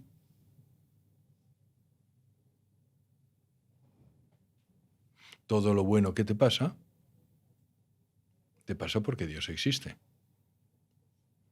¿Verdad? Siguiendo la misma lógica. Claro, siguiendo la misma lógica. Sí, siguiendo la misma lógica. Con lo cual, en primero, ya estamos en tablas. Lo digo porque esto es como ha movido a ficha, piensa que te ha dado jaque mate, ahora ya estamos en tablas. Pero ahora te voy a decir una cosa. ¿Por qué sabes que es malo? Te voy a poner un ejemplo. Cuando un individuo viola a otro individuo, ¿eso es un mal? Sí. ¿Sí? ¿Para quién? Para el que es violado. ¿Y para el otro? A lo mejor no. Cuando alguien te roba, ¿eso está mal? Sí. Sí. ¿Por qué? Que te han robado. Pero y él ha ganado. Sin embargo, tú sabes, y estoy de acuerdo con que es un mal. ¿Por qué lo sabes? Porque Porque estás no todo limitando bien, las vale. libertades. ¿Por qué lo sabes? ¿Por qué sabes que está mal? Puesto que si ha habido un mal para uno y un bien para otro, alguien podría decir, no, es un bien. Desde el punto de vista del ladrón, es fantástico. Claro. Él es más rico, te roba 1.000 euros. Tú eres 1.000 euros más pobre, él es 1.000 euros más rico. No ha cambiado la felicidad en el mundo. Sin embargo, él sabe que ha hecho mal y tú también. ¿Por qué? Porque ha pisado la libertad del otro. No, ¿por qué lo sabes? No hay ninguna razón para saberlo, aparte de que el bien y el mal es externo a ti, es objetivo y lo puedes comprender. Es decir, el propio concepto de bien y mal demuestra la existencia de Dios. La propia pregunta de por qué existe el mal en el mundo demuestra que alguien tiene unos parámetros que definen qué es malo y qué es bueno. ¿Por qué se tienen esos parámetros? ¿En qué te basas para decir que eso es malo? De hecho, te voy a decir, hay un señor que se llama Peter Singer, que es ateo furibundo y que lleva el ateísmo hasta sus últimas consecuencias. Y dice, no, es que no hay mal. No existe el mal y el bien. Eso que es una locura, si lo piensas, tiene cierta lógica interna, puesto que en el escepticismo no debería existir mal y bien. ¿Por qué? Porque la moralidad, que es un algo objetivo y externo, no debería existir. Si existe la moralidad, si existe el propio concepto de bien y mal, es porque alguien lo ha inscrito en tu ética, en tu ser, y tú sabes que eso está mal. ¿Quién lo ha inscrito? Ese que llamamos Dios. Con lo cual, incluso la propia pregunta de por qué hay mal en el mundo demuestra que existe Dios. Porque la persona que te lo pregunta se rebela, lógicamente, contra el mal en el mundo. Porque hay una guerra. Y eso está mal, y lo sabe. ¿Por qué lo sabe? ¿En base a qué hay una guerra? Hay alguien que gana la guerra, el otro pierde la guerra, uno gana, el otro pierde, no es malo. ¿Te das cuenta? No hay ninguna razón que no sea Dios para definir lo que es moral. Pero ahora te voy a decir una respuesta. También, el mal en el mundo existe porque existe la libertad humana. Y es importante explicar esto. Dios es omnipotente. Lo he explicado yo alguna vez. Dios es omnipotente, ¿verdad, Rodrigo? Sí. Sí. Dios lo puede todo, ¿verdad, David? Sí. ¿Verdad que sí? Puede mentir. Dios puede mentir. Dios puede dejar de ser Dios. ¿Si lo puede todo? No, no puede. Es el mal concepto de omnipotencia lo que nos llama. No, no puede. Dios no puede hacer nada que sea intrínsecamente imposible. No es que no pueda, es que no se puede. Es lo que se llama un imposible metafísico. Dios no puede, un ejemplo que suelo poner, hacer un triángulo de 4 lados. Porque es un imposible metafísico. Un triángulo de 4 lados no puede hacerlo, pero no se puede. Claro. Bien, no se puede crear un ser humano sin libertad. En el momento que te quitara la libertad, dejarías de ser un ser humano, te convertirías en un autómata. Entonces Dios ha creado al ser humano, le da la libertad, utilizas más la libertad, como consecuencia se produce el mal en el mundo y le echas la culpa a Dios. Empieza a ser un poco hipócrita. ¿Por qué existe el mal en el mundo? Porque Dios nos da la libertad y la utilizamos mal. Y se produce eso que nosotros llamamos pecado. Y como consecuencia del pecado se produce el mal en el mundo. ¿Y el mal uso de la libertad está condicionado por el...? No está condicionado por nada, está condicionado porque tú lo usas mal. Eres libre. Entonces, en cada momento, en cada tesitura, tú decides, voy a hacer el bien o voy a hacer el mal. Y lo sabes. De hecho, fíjate, había un autor latino que decía en latín, que luego además aparece en la Carta a los Romanos en San Pablo, que decía en latín, que queda mucho más elegante, vidio meliora provoque sed deteriora sequer, que quiere decir, veo lo que es bueno, lo apruebo, estoy de acuerdo, y sin embargo hago lo malo. Y si todavía no te ha pasado, te pasará. Que ves lo que es correcto y sin embargo haces algo que está mal.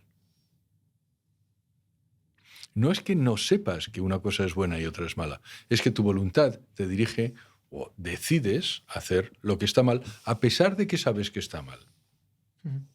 Y eso que ha pasado desde el mundo es mundo tiene como consecuencia eso que llamamos pecado y tiene como consecuencia el mal.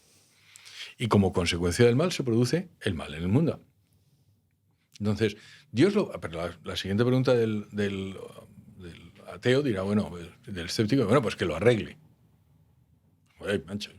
Entonces, ¿no es un poco absurdo decir, bueno, yo he creado el mal, pero él lo tiene que arreglar? Entonces, la respuesta es, realmente no puede. O sea, no puede, salvo contradiciéndose. Pero Dios no se puede contradecir. Dios no puede mentir. Y Dios ha decidido, te doy la libertad, Rodrigo, y me la juego, vamos a decirlo así, ¿vale? Habrá algún teólogo que se me eche encima, pero me la juego contigo. Pero Él lo sabe. Lo bueno que tiene es que como Dios no es temporal, para Él es todo un presente. Esto es difícil de entender, pero Él sabe qué es lo que va a hacer. Y va a hacer, recuerda lo que te he dicho, Dios sabe todas las posibilidades de todo lo que vas a hacer. Entonces, lo bueno que tiene es que todo es para bien para aquellos que aman a Dios. ¿Por qué sé que esto es así? Porque lo dice Él. Y hemos dicho que Dios no puede mentir. Una de las características de Dios es que no puede mentir, ¿verdad? Pues en la carta a los Romanos 8:28 dice esto. Todo es para bien para los que aman a Dios. Entonces, la esperanza que tiene un creyente que no tiene un no creyente es que sabe que si ama a Dios, todo lo que ocurre es para bien. Incluso en el principio no lo veas. Es decir, oye, me he hecho un esguince de tobillo. ¿Eso es bueno? No. He tenido una enfermedad. He cogido el COVID, la enfermedad que te dé la gana. ¿Es bueno? No. En sí no es bueno. Pero Dios va a hacer que eso sea bueno para ti. Y si te das cuenta, hay muchas personas que tú conoces que han pasado grandes dificultades y que han hecho que esas personas se conviertan en lo que son. Y que son mejores. En mi vida hemos hablado de Israel. ¿Era bueno vivir en un bomb shelter y hablábamos antes de tener la tropina o estar? No. Pero gracias a eso estoy yo aquí. Todo es para bien para aquellos que aman a Dios. Ahora, hay que recordarlo. La promesa es para aquellos que aman a Dios. No es para aquellos que no aman a Dios. Entonces, mi consejo es amar a Dios. Porque todo es para bien para aquellos que aman a Dios. José Carlos, tu último libro es Jesús es Dios. ¿Cómo explicarías esto? Pues mira, si del primer libro la conclusión es que lo único razonable, teniendo en cuenta los descubrimientos de la ciencia de los últimos 50 años, es llegar a la conclusión de que un Dios creador existe. No existe ninguna otra opción que sea razonable. Lo más razonable, teniendo en cuenta los descubrimientos de la arqueología, de la historia y de la ciencia, es creer que Jesucristo es Dios. Si uno tuviera que apostar, teniendo en cuenta los datos que hay, yo apostaría sin duda ninguna que Él es Dios. ¿Por qué? Por todo el libro que está ahí, por todas las... Pero vamos, te lo voy a... Existen dos posibilidades. O Jesús es Dios o Jesús no es Dios. ¿Hay alguna otra? No. Si Jesús no es Dios, hay 4 posibilidades. Si no lo es, hay 4 posibilidades. O es un mito, no existió, o es una manipulación, aquello que nos han contado de él no es lo que realmente pasó, o él estaba loco, era un maníaco, o era un mentiroso. No hay ninguna otra posibilidad. No hay ninguna otra posibilidad. Si yo te demuestro que estas 4 posibilidades, ninguna es real, la única posibilidad que nos queda es que es Dios. Te lo voy a exponer otra cosa. Si decimos que en esta casa solo tenéis Coca-Cola, café y agua, si yo demuestro que en este vaso no hay ni Coca-Cola ni café, ¿qué es lo que necesariamente tiene que haber? Agua. Bueno, pues eso es lo que demuestro en la primera parte del libro. Que no es un mito. Que no es un mito, que no es un mentiroso, que no es una manipulación y que no es un maníaco. Con lo cual, es agua. Y en la segunda parte del libro lo que hago es las confirmaciones. Es decir, ¿qué es lo que dice la arqueología de los últimos 50 años? ¿Qué hemos descubierto en los últimos 50 años? ¿Hay algo que contradiga? ¿Cuál es el descubrimiento, Rodrigo, cuál es el descubrimiento arqueológico de los últimos 50 años que desdice lo que dicen los evangelios? No lo sé. Justo, ninguno. No hay ningún descubrimiento en los últimos 50, 100, 200 años de la arqueología que desdiga nada del Evangelio. Y se han descubierto todo. Hubo una época que decían que Cafarnaúm no existió, porque no lo habían descubierto. Ya lo han descubierto. Hubo una época que dijeron Bethsaida no existió. Ya está descubierto. Una época en que dijeron Caifás, aquel que juzga a Jesucristo en el Sanedrín, no existió, porque no existen. Y sin embargo hemos descubierto la tumba de Caifás. Una época en que dijeron Poncio Pilato no existió. Y sabemos que ahora existió porque hay una piedra que se llama la piedra de Pilatos. Hubo una época en que dijeron, no, eso de que Jesucristo es Dios es un invento del postcristianismo del concilio de Nicea y yo qué sé, de Constantino. Siempre al pobre Constantino le han caído muchas cosas, yo no sé por qué.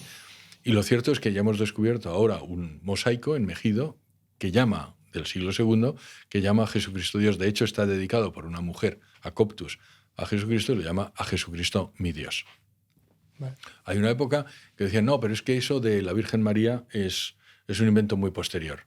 Pues vaya hombre, hemos descubierto una oración que se llama Sub Tuum Presidium, dedicada a la Virgen María, también del siglo II, y que también la llama Inmaculada Concebida. Es decir, eso que es un dogma del catolicismo que aparece muy posteriormente en el siglo XIX, es algo que creían los cristianos desde el siglo II. Entonces la arqueología va demostrando cada una de esas. La historia va demostrando.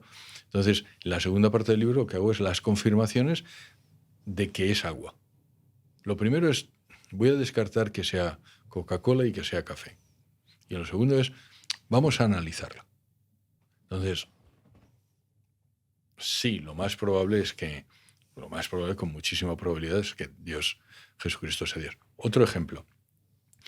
Hay otras 200 profecías, más de 200 profecías en el Antiguo Testamento que hablan del Mesías. ¿Vale?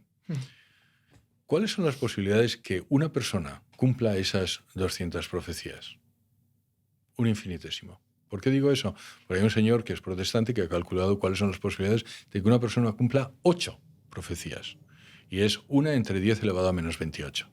Esos son 8.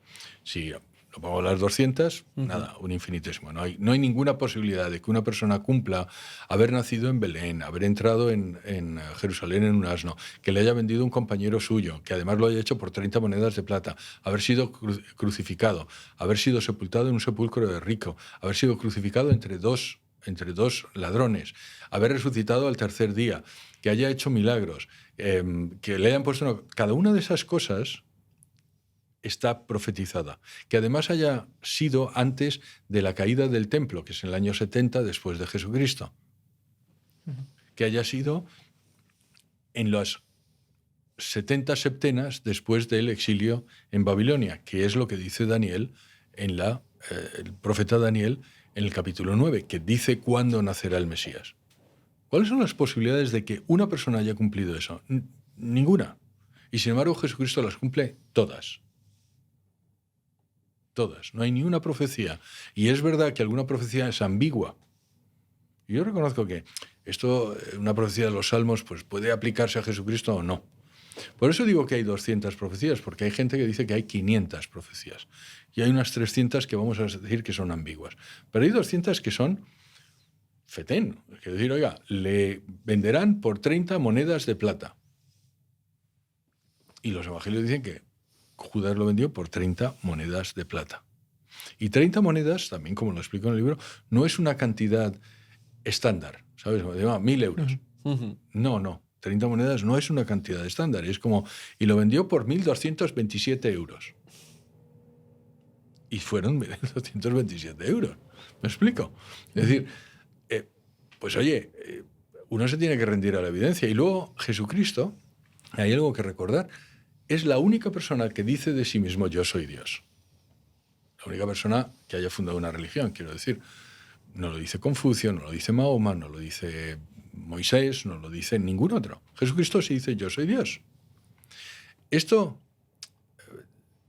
tengo alguna polémica a veces con algún testigo de Jehová que dice, no, pero eso no lo dice. Pues mire, sí lo dice. A ver, cójase el Evangelio de San Juan, primer capítulo. Al principio era el Verbo, y el Verbo estaba junto a Dios, y el Verbo era Dios. Tanto es así que en las Biblias de los testigos de Jehová la han cambiado. Han cambiado, y el Verbo era Dios, y el Verbo era un Dios, o no sé cómo lo cambian. ¿Por qué? Porque es tan evidente, pero no, por si acaso no era eso. Él mismo dice, oye, yo soy el Señor del sábado. ¿Quién es el Señor del sábado? Dios. Dice, el Padre y yo somos uno. Antes de Abraham, yo existía. Yo soy. Se repite él a sí mismo, yo soy, yo soy. ¿Sabes qué significa yo soy? ¿Cómo se dice yo soy en hebreo? ¿Cómo? Yahweh. Yahvé. Yo soy. ¿Qué es el nombre de...? Es el nombre de Dios. ¿Cómo viene el nombre de Dios? Viene, si os acordáis, en Moisés, cuando Moisés sube en la zarza ardiente, ¿y quién le digo que eres tú a los israelitas? Y Dios dice, diles yo soy. Yo soy. Y ahora vamos a unir eso a algo que hemos hablado antes. ¿Qué te dije que era Dios? El que es. Sí. Te dije, tú eres contingente. Dios es el que es. Fíjate, en la Biblia, en el Antiguo Testamento, nos dice, yo soy. Se define a sí mismo. Y dice Moisés, ¿y quién le digo que eres? Diles que yo soy, te ha dicho. Su definición es yo soy, Yahweh. Justo lo que la ciencia viene a demostrar. ¿Te acuerdas cuando estábamos antes hablando de decir, bueno, ¿y qué dice un ateo? Y yo le decía, no, Dios es el que es. Dios es. Dios es. Y vas al Antiguo Testamento y cuando Él se define dice, yo soy. Y Jesucristo dice, yo soy. Yo soy, lo he repetido muchas veces. De hecho, se llama a sí mismo también Hijo del Hombre. Y la gente que no sabe dice, bueno, ya ves, está llamándose hombre.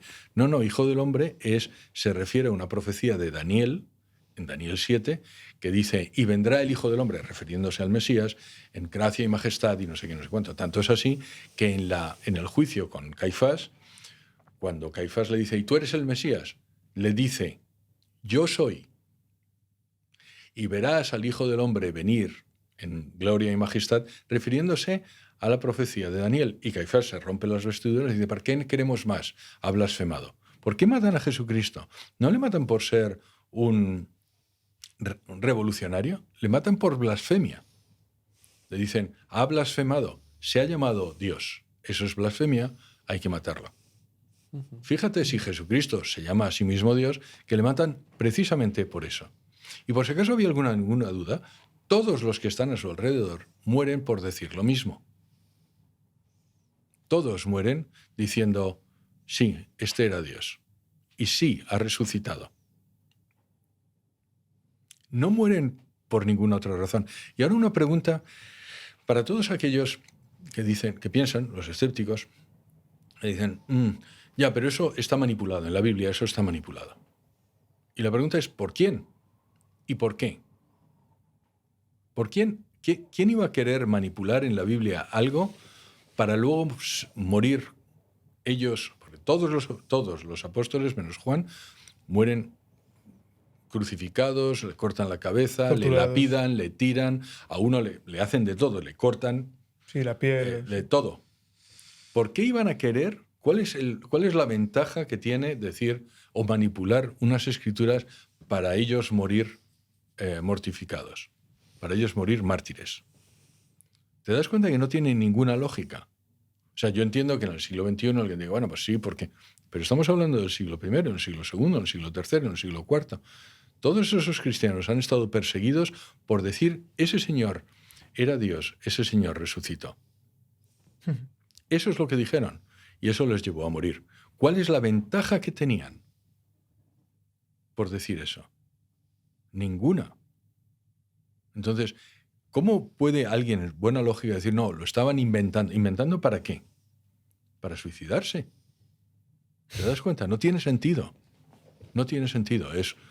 Y luego, por si acaso también hay alguna duda, los documentos de los evangelios, las primeras copias de los evangelios, son del siglo I. Tenemos copias del Evangelio de Marcos, el trocito del papiro 7Q5, del Evangelio de Mateo, en el papiro Magdalena, del Evangelio de Juan, el papiro Rylands, de todas las cartas de San Pablo, en los papiros de Chester Beatty, todos del siglo I, y todos dicen lo mismo que la Biblia que tú tienes en tu casa. ¿En qué momento se ha tergiversado? ¿En qué momento se ha manipulado? ¿Y cómo es posible que no hayamos encontrado ningún otro papiro o documento que diga una cosa distinta?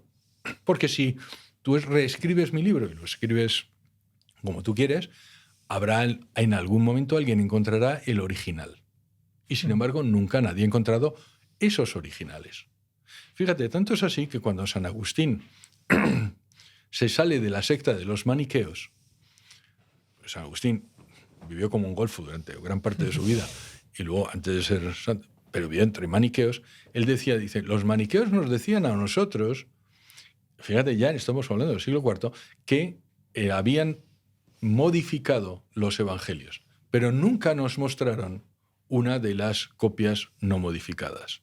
Y él se ríe de los maniqueos. Bueno, pues lo mismo está pasando ahora. Hay gente que dice, no, eso es que los evangelios se han modificado. Bueno, por favor, muéstreme usted alguna de las copias que no. ¿Sabes cuántas copias manuscritas hay de los evangelios? Desde el siglo I. 25.000.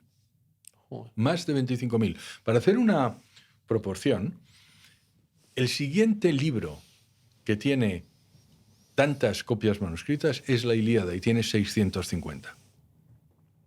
Es decir, 25.650. Y luego, ¿sabes? Las obras de Platón tienen 200 y los análisis de Tácito 2. Vale, bueno, pues de los evangelios hay 25.000.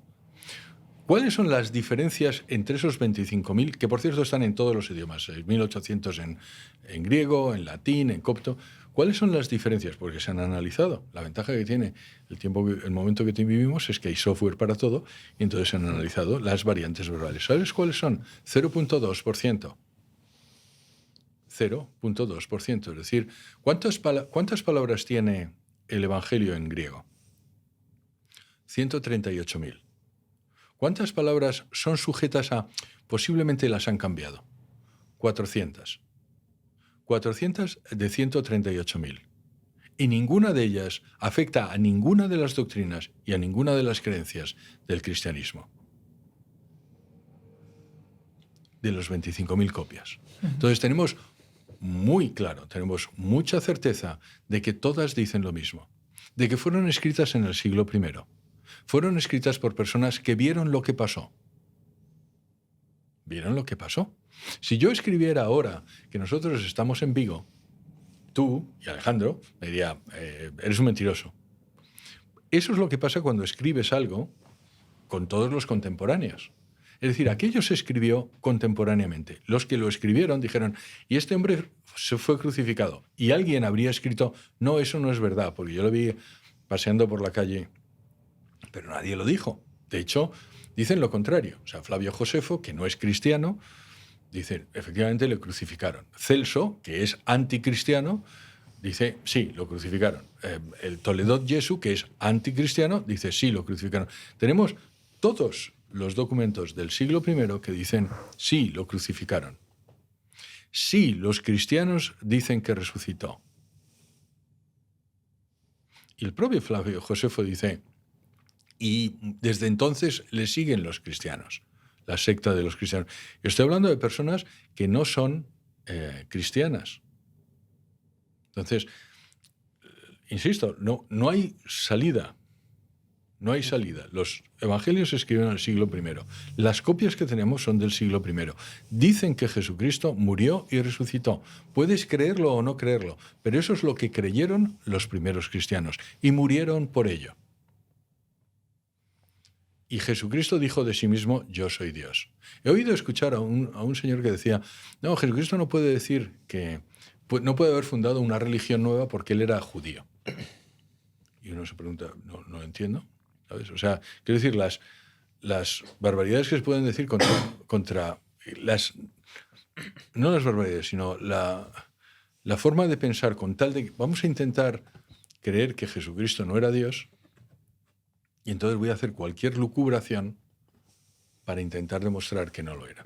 Pero lo cierto es que tenemos una persona que dice de sí mismo, yo soy Dios, yo soy el Mesías, que con él se cumplen todas las predicciones y profecías del Antiguo Testamento, que todos aquellos que vivieron con él dicen, sí, yo le he visto y le he visto resucitado, que esos todos además fueron miles, porque en los evangelios se dice, en una ocasión le vieron 500 personas, pero hay miles de personas que dieron fe de, sí, este Señor ha resucitado. Yo quiero ir ahora, José Carlos, con una pregunta también bastante existencial y es, ¿qué espera Dios de nosotros? Pues de cada uno probablemente cosas distintas, ¿sabes? Pero yo creo que eso es una buena pregunta para que cada uno se lo haga. ¿Qué espera Dios? No de nosotros, sino de mí. A nivel individual. ¿Qué es lo que espera de Dios de mí? ¿Qué es lo que quiere Dios de mí? Te voy a decir, es una muy buena pregunta que yo creo que todas las personas nos tenemos que hacer. Porque además, de ello depende nuestra felicidad. Solo cuando tú hagas lo que Dios espera de ti, vas a ser feliz. Porque Dios te ha creado para ser feliz. Y te ha creado con un motivo, con un plan. Entonces, si te vas de ese plan, pues cuanto más te vayas y más te alejes, pues menos estás en el camino de tu felicidad. Claro. Con lo cual... pero de cada uno espera una cosa distinta, ¿sabes? Del sacerdote que sea un buen sacerdote, Claro. de tú que seas un buen periodista, un buen lo que sea, no sé, un buen podcaster, y que dejemos eso, un mundo mejor. Entonces, de cada uno de nosotros espera una cosa distinta. Pero es algo que nos tenemos que preguntar. Sí, yo creo que cada uno en el fondo de su corazón lo puede saber. Sí. O sea, Dios nunca da un mandato sin la gracia suficiente para cumplirlo. ¿Sabes? Es decir, nunca te pone en un camino sin darte las herramientas para sobrellevarlo. Claro. ¿Sabes? Al sacerdote, pues nunca le hace a una persona al sacerdocio sin darle la fuerza necesaria para mantener los votos que un sacerdote, una persona religiosa, toma. Lo mismo pasa con el matrimonio. Muchas veces la gente piensa que es más difícil ser sacerdote que estar casado, y yo creo que no. Al fin y al cabo, si te casas con una y no con todas las demás. Y el sacerdote no está casado con ninguna, con lo cual la diferencia no es grandísima, es mirando todas las... Y te da la gracia suficiente para mantener la familia, el matrimonio, y no es necesariamente sencillo. Entonces, eso es lo bueno que tiene Dios, siempre te va a dar la gracia suficiente, si quieres en el mundo de hoy como las herramientas, si estuvieras en un juego de las herramientas para poder llegar al final del camino con éxito. Qué bueno, José Carlos. Justo sobre eso te quería preguntar, sobre el final del camino. Me interesaría saber tu opinión sobre la muerte, y puntualizo, ¿hay vida después de la muerte? Y ya nos has dicho que sí detrás de cámaras, pero ¿qué hay sobre todo detrás de la muerte? Pues sí, hay vida después de la muerte, con toda seguridad. Y te voy a decir, primero, es algo a lo que aspiramos todos. El ser humano está creado con una ansiedad, con un anhelo de eternidad. Luego lo puedes sojuzgar, o sea, insisto, los escépticos, no, esto no me lo quiero creer, pero todos sabemos que esta no es nuestra casa. El mundo no es nuestra casa. Nuestra casa es el cielo. Tu casa es el cielo. Y tú estás aquí de camino. Y eso es eterno. Segundo, hay una persona que nos promete vida eterna. Y que además eso le hace distinto también de todos los demás. Y es Jesucristo. Él no te promete, oye, vas a ser súper inteligente, te voy a elevar a un nuevo nivel de conciencia. No te dice eso. Te dice, yo os voy a dar vida eterna. Esa es la promesa que hace distintivo al cristianismo. Una de ellas. Te voy a dar vida eterna. Y como yo creo que Jesucristo es Dios y por tanto no puede mentir, como hemos dicho al principio del podcast, entonces nos va a dar vida eterna. Tercero, ¿qué es lo que hay después? Pues vida eterna, en un sentido o en otro. ¿Qué quiero decir con esto? Que efectivamente sí, existe el cielo y existe el infierno. Que es algo que quizá deberíamos decir un poco más para recordárnoslo. Yo espero que todos vayamos al cielo. Espero, quiero decir, deseo. Lamentablemente me parece que no es así. ¿Por qué creo que no es así? Porque hay muchos santos que nos han dicho que no es así, porque el propio Jesucristo nos dijo repetidas veces, hay un infierno, y recordar que ir por la puerta estrecha, hay que ir por el camino difícil. Y habla muchas veces, y muchos son los que se pierden. Y de 17 veces en los evangelios nos dice, aquí están las ovejas que irán a tal, y aquí están las cabras que irán a tal. Allí será el dolor y el crujir de dientes. Nos habla de las vírgenes necias que se quedan fuera. Nos habla repetidas veces en parábolas, y no en tanto en parábolas, de que existe el infierno y la posibilidad de condenarse. Y tiene todo el sentido del mundo, porque si no el cielo tampoco sería, ¿sabes? No tiene un sentido el cielo si no existiera tampoco el infierno. Claro. Entonces eso es lo que existe. Es una eternidad donde o bien estás en casa o bien no. Qué Vale, bueno. pues por ir concluyendo, José Carlos, vamos a entrar ahora en una pequeña ronda de preguntas rápidas para que tú respondas pues en una frase o en una palabra. Okay.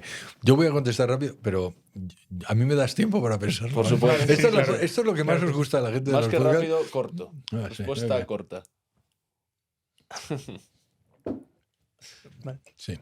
Un principio general acorde al que la gente debería vivir. Hace bien, hace el bien y evita el mal. Algo que cambiarías de los medios de comunicación. Mucho, mucho, mucho. Las personas, los objetivos, mucho. Menos de WTN estamos hablando, ¿verdad? Sí, mucho, mucho, mucho. Vale. Una verdad o un principio que la gente que niega a Dios evita. De forma general, más evita.